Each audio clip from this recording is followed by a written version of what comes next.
Қайырлы күн баршаңызға. Бүгін сіздермен өте оңай сорпа дайындайтын боламын. Тағамымызға қажетті заттар әрбір үйде кездесетін қолжетімді болып табылады. Ең алдымен етімізді жуып, қазанға салып, оның үстіне су құйып қайнатамыз. Менде ет маринатталған, алдын ала. Етіміз кішкене қайнаған соң, бетіндегі көпіршіктерін аламыз.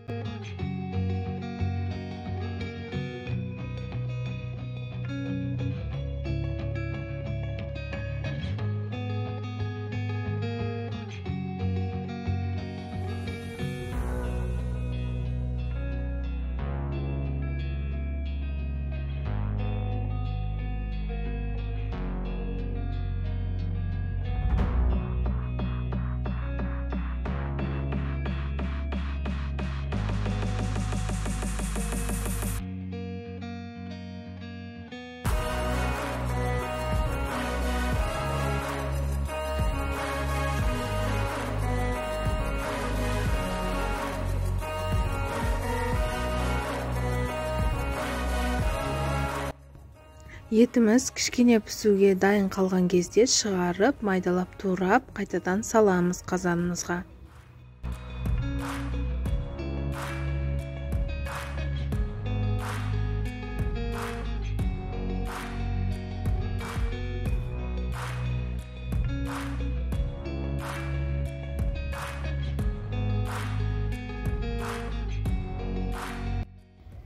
Картоп, сәбіз, пиязымызды тазалап, майдалап тураймыз.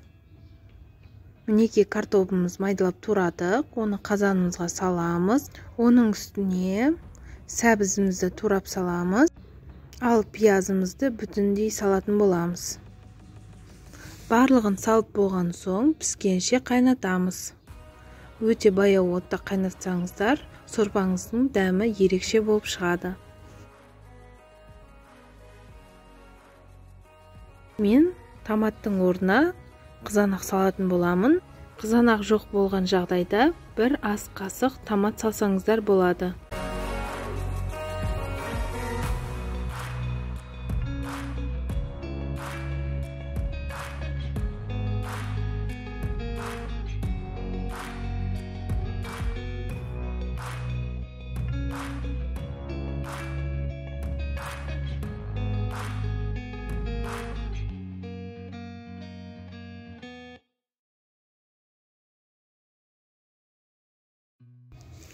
Сорпамызға тойымды әрі дәмді болу үшін дайын кеспе салатын боламын.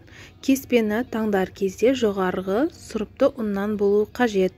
Сонда кеспеміз езілмейтін болады. Кеспемізді салып, тағы 5 минут пісіретін боламыз.